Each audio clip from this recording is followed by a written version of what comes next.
अस्सलामुअलैकुम, कैसे हैं आप सब। उम्मीद करती हूँ आप सब ठीक ठाक होंगे। अल्लाह का शुक्र है मैं भी बिल्कुल ठीक ठाक हूँ। तो यहाँ पर जो है ना, यहाँ पर था तकरीबन दोपहर का टाइम था। लेकिन दोपहर लग नहीं रही थी, ऐसा लग रहा था जैसे शाम हो रही है, क्योंकि बादल आए हुए थे, काफ़ी सर्दी थी। और मैंने इनको ना तकरीबन सारा दिन अंदर पूरी कोशिश की है कमरे में बिठाऊं, लेकिन कब तक इंसान बच्चों को अंदर पकड़ के बैठ सकता है। तो आखिर काम करना था, मैं बाहर निकली तो अब अबिया को जो देखा ना, और अब्दुल्ला को, इन्होंने 1 घंटे के अंदर अंदर अपना हुलिया ही चेंज कर दिया ना। मैं तो देख के हैरान रह गई। मैंने कहा ये तुम लोगों ने किया क्या हुआ है अपने साथ। हल्की हल्की सी बारिश हो रही थी और इनको तो बिल्कुल ठंड नहीं लग रही थी, सर्दी का नामो निशान नहीं था। जब मैंने अबिया की शक्ल देखी है ना, मैंने कहा अबिया ये क्या किया है। कहती मैंने वहाँ से साबुन लगाया है। इसने क्या किया, जो मैक्स बार होता है बर्तन धोने वाला साबुन, वो उठा के अपने मुंह पे मल के आई है। और अब्दुल्ला जो है ना, वो इसे कह रहा था कि मम्मा ये तो छोटा सा भूत बन गया है, मम्मा ये छोटा भूत बन गया है। मैंने कहा हाँ बेटा, यही कुछ होता है। तो इन दोनों में जो है ना, वो माशाल्लाह से ये अंडरस्टैंडिंग है। अब्दुल्ला तो काफ़ी ख्याल करता है। अबिया जो है छोटी है। वैसे तो अब्दुल्ला भी इतना बड़ा नहीं है, लेकिन लिहाज कर लेता है। वो छोटी जो भी करती है, मार लेती है या जो भी करती है ना, फिर अब्दुल्ला जो है वो काफ़ी सब्र कर जाता है, खामोश हो जाता है और मुझे कह देता है कि मम्मा अबिया ने मुझे मारा है या अबिया मुझे ऐसे कर रही है, लेकिन रिटर्नली उसे कोई जवाब नहीं देता, मतलब कि उसके ऊपर कोई अटैक नहीं करता ना।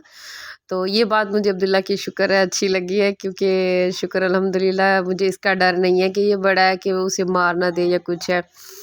सो उम्मीद करती हूँ आप सब भी ठीक ठाक होंगे और सर्दियाँ एंजॉय कर रहे होंगे, अपने अपने बिस्तरों में छुप कर गरम गरम चाय पी रहे होंगे और मूंगफलियाँ एंजॉय कर रहे होंगे। और जो छोटे बच्चों वाले होते हैं ना, उनका तो यही हाल होता है भाई।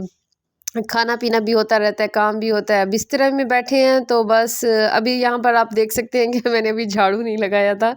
अभी मैंने झाड़ू लगाना था, दोपहर का टाइम हो गया और बिल्कुल सुबह के टाइम तो काफ़ी बारिश हुई है। बारिश के बाद जो है ना, अब बारिश काफ़ी हल्की हुई थी, तो फिर मैंने कहा चले घर का काम भी कर लेते हैं और बच्चों को भी थोड़ा सा ना हम रिलैक्स कर देते हैं। अच्छा थोड़ी सी टांगें सीधी कर लें, ये लोग कब तक बेचारे बंद रहेंगे।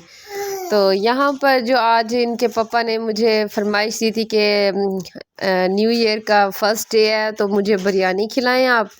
तो मैंने कहा चले मैं बिरयानी की तैयारी करती हूँ। तो यहाँ पर मैंने कहा थोड़ा बहुत काम करके मैंने बिरयानी बनाई। और जब शाम के टाइम, यहाँ पर शाम का टाइम था, शाम का नहीं रात का टाइम था। मेरे हस्बैंड काफ़ी लेट आते हैं, क्योंकि वो काम में बिज़ी होते हैं। तो वो आए हैं तो उन्होंने जब बिरयानी खाई है, मैंने कहा लाइट चली गई थी, लाइट भी नहीं थी, और मैंने कहा आप चेक करें। और उन्होंने कहा कि नहीं, गर्म करके ना यहाँ मेरे साथ ही रख दो ना, क्या आप बार बार किचन में जाओगी और लेकर आओगी, क्योंकि डाइनिंग पे तो हम, मेरे रूम में जो सोफ़ा सेट रखा हुआ है, हम वहीं पर बैठ के खा लेते हैं। यही हमारी छोटी सी डाइनिंग बन जाती है। और मेरे हस्बैंड काफ़ी सीधे साधे हैं, वो ये मतलब कि जैसे प्रॉपर चम्मच के साथ ये वो कहते हैं नहीं, सुन्नत है, हाथ से खाना भी सुन्नत है, वो एक फ़ैशन है। तो इंसान अच्छे तरीके से खाए तो हाथ से ज़्यादा सवाब होता है। मेरे हाथ की बिरयानी जो है इन्हें ज़्यादातर पसंद आती है। आज तो बस मैंने सीधी सादी बना दी, लेकिन मुझे यकीन नहीं आ रहा था कि इनको इतनी पसंद आई है कि इन्होंने आज जो है ना मुझे इनाम दिया है बाकायदा। अक्सर तो ये तारीफ़ करते रहते हैं, छोटा मोटा इनाम भी देते रहते हैं, कहते कि ये लो तुम्हारा जो है ना इनाम है बिरयानी बनाने का। बहुत मज़े की बिरयानी थी और यकीन करें मुझे इतनी खुशी हुई है कि मैंने कहा वाह भाई, मैंने बिरयानी भी आपके खर्चे पे आई, मतलब कि सामान वगैरह, लेकिन अब इतने सारे पैसे मुझे दे दिए। मैंने कहा वाह, ये तो मेरी शॉपिंग पक्की हो गई भाई। तो मुझे बहुत अच्छा लगा जब हस्बैंड इतना आपको अप्रिशिएट करते हैं, तो यकीन करें सारे दिन की थकावट भी दूर हो जाती है। और ख़ास तौर पे इस तरह का इनाम अगर हमें मिल जाए तो फिर तो मैं कहती हूँ औरतें डबल काम कर लेंगी ऐसे इनाम हासिल करने के लिए। तो यहाँ पर जी मैं लेकर बैठी हुई थी अपने पैसे। मैंने कहा अपना इनाम चेक करती हूँ कि कितने दिए हैं। उस टाइम अभी मुझे बहुत तंग कर रही थी, मैंने कहा मैंने गिने नहीं है कि आपने कितने। मुझे लग रहा था कि शायद 500 हज़ार होगा, लेकिन जब मैंने, उन्होंने कहा कि बिरयानी मुझे इतनी पसंद आई है कि मेरी जेब में जितने पैसे थे, मैंने कहा बस आपके हैं। तो फिर मैंने कहा यकीन सोच लें आप, कहते नहीं नहीं आपके, आप आपने इतनी अच्छा मुझे खाना खिलाया। और इस बात से ये बात आज मुझे साबित हो गई है कि कहते हैं ना कि मर्द का जो दिल का रास्ता है ना वो मैदे से होके गुज़रता है। तो फिर मैं हँसने लगी, मैंने कहा इसका मतलब है मैं आपके मैदे से गुज़र कर दिल तक पहुँच गई हूँ। तो चलो जी, मैं तो अपने हस्बैंड के मैदे से गुज़रते हुए दिल तक पहुँच गई हूँ। और आप लोग भी बताइएगा कि आप लोगों में से किस-किस के साथ ऐसा हुआ है, किन-किन के हस्बैंड्स ने जो है ना उनके खाने की तारीफ़ के साथ-साथ इनाम भी दिया है। तो मुझे कमेंट बॉक्स में ज़रूर बताइएगा। तो ये तो मुझे माशाल्लाह से पैसे आप लोगों ने गिन लिए होंगे, मैं तो बातों में लगी हुई थी। तो यहाँ पर आप खुद भी चेक कर लें, आप भी मतलब कि मेरे अच्छी खासी मेरी शॉपिंग हो जानी है विंटर्स की।